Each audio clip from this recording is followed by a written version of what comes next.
What's going on, everybody? Welcome back to the bench, guys, for our final episode on the All Things Airfix group build and our 1/48 scale Sea Fury. Today we're going to go ahead and finish off this amazing little kit. We've got decals to do, we've got some weathering to do, final fidgety parts and bits and whatnot to glue on, and this should be all wrapped up. Now, last time we overcoated the entire thing in Future, it's dried, fully cured. We are ready to go ahead and start the decal application process, and for that I'm going to be using my very typical tried and true microsol, microset, and just some warm water for the decals. Now, I don't think Airfix decals are that difficult to work with, so I'm pretty sure they're going to go down perfectly without any issue, but just in case, well, we'll see how they go. We also have to do a little bit of detail painting as well, like the little flashes right behind the exhaust stubs. That needs to be silver, and then we need to do a little bit of weathering and all that good stuff a little bit later. So let's go ahead and jump right in here, waste no time, start that first time lapse, get the decals cut out, get them applied, do a little detail painting, and then we'll see how they go. Maybe overcoat it with some gloss to seal those in, and we'll be back and start our weathering process. Let's do it, guys. Let's get this party started.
Alright everybody, we are back, and that went very, very well. As you can see, we have our entire Fury all nicely decaled, and we overcoated the decals with a gloss coat, hoping to go ahead and seal them in. Next up, we have to do some weathering. Now, I've been looking at my references for this exact particular aircraft, and it doesn't look like it's too dirty. There are some stains here and there are some exhaust staining, there's a little bit of chipping here and there along the different leading edges and around different panels, but you really can't see the whole thing, so I'm going to have to kind of make it up as I go. And also, weathering is always difficult for me. I don't really feel very comfortable or adept at weathering, so it's going to be a bit of a challenge, but we have all of our parts and pieces. We are ready to go ahead and see what we can do.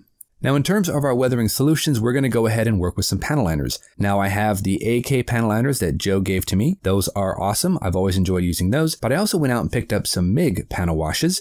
I picked up a dark gray that's meant more for black, and I picked up a dark sea blue that I'm going to be hopefully using on the Bearcat sometime in the future. But we're going to go ahead and use the AK and the MIG washes, and we're just going to attempt to get this thing looking a little on the dirty side. Nothing too crazy, mind you, just a little bit here and there. I've never worked with the MIG washes before, so I don't know how they really will operate, but I'm assuming they'll be pretty similar to the AK washes, so I don't think I have to worry too much. Let's go on to our second time lapse, guys. Let's go ahead and get that weathering done. Use that MIG and AK panel washes, get a top coat of semi-gloss. We'll come on back, and then we'll be in good position to go ahead and do a little bit of extra weathering, like with colored pencil, with some powders and all that good stuff. So let's keep this going, guys. We are getting close.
All right, everybody, we are back, and I gotta say, those AK washes and the MIG washes, they worked perfectly. I really enjoy working with those. They are pretty easy to use, they dry very quickly, and then when you go ahead and wipe them off, they leave a nice little bit of a dark tint right there in the panel line, so I think everything really pops after a nice application of those panel liners. Now we're gonna go ahead though and start doing some final assembly. We've got landing gears, we've got ordnance, we've got wheel bay doors, we've got rear tail hook. We also have a couple of odds and ends like the wing navigation lights and whatnot. So we have to go ahead and get all that final assembly done so we can go ahead and get this thing all finished up. I also want to go ahead and do a little bit of powder work. I've noticed on my references there's a little bit of exhaust staining coming off those exhaust stacks. I want to go ahead and dirty that down just a little bit. And then I want to take a silver watercolor pencil and come in and do a little bit of chipping here and there. Now, just in case you were curious, guys, you might have noticed I did not install any of the drop tanks or the bombs before I went ahead and put on decals. And you can see here, we actually have to install that bomb pylon right on top of the decal. So that's why I waited till this moment to go ahead and finally get in there and glue all of the ordnance in place. And then we can move on from there and get the landing gears done, get all the little fidgety parts on, and then get a little bit of silver pencil chipping in there, top coat it, and we'll be back with hopefully a finished 1/48 scale Sea Fury. Let's keep this going, guys. We'll see you in a bit.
All right, everybody, we are back and we are finished with our 1/48 scale Sea Fury by Airfix. And I got to tell you, this has been such a fun build. Let me go ahead and bring it out and I'll show you what we came up with. And here it is, guys, the finished 1/48 scale Sea Fury. I gotta say, this was such a fun kit to build. Now, this is probably one of the best Airfix kits I have built so far. Now, I haven't built a lot of them, but the ones I have built, this has been one of the best. I'm super happy with how this Sea Fury has turned out, and I'm really happy to go ahead and wrap up the All Things Airfix group build. Giving you a quick close-up, as you can see, we've got our camera pod, and we've got our bomb here on this side of the wing. On the other side, we've got our drop tank and another bomb. Everything actually fit together really, really well. They did include some rockets and whatnot, but the reference I found just had the bombs and the pods, so I didn't really worry too much about it. As you can see, I went with the sky colored identification numbers there on the bottom part of the wing. I know the instructions said I could do either one, but I went ahead and my references showed the lighter version, so that's what we did. So overall, a very nicely appointed model. We've got our step here for the pilot entry. We've got that extended. We've got our pitot tube installed there. Good markings, decals went on perfectly, so I really don't have any complaints. I would say highly recommended for sure. Now, of course, that's not to say that this kit was absolutely 100% perfect.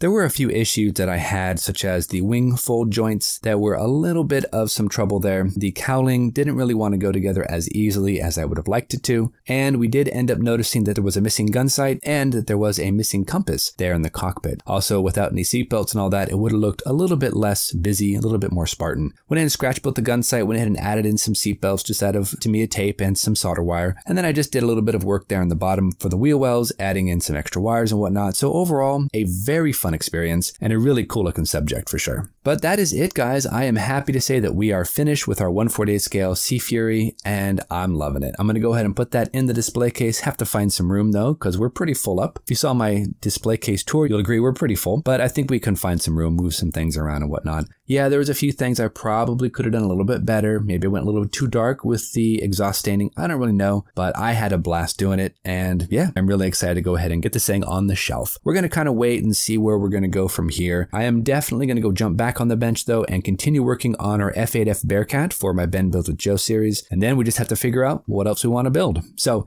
until our next episode, you guys know the drill. Go out there, get yourself some bench time, have some fun, build something cool. And we'll see you back here soon on Ben Builds. Thanks so much, everybody. Take care, and we'll see you soon.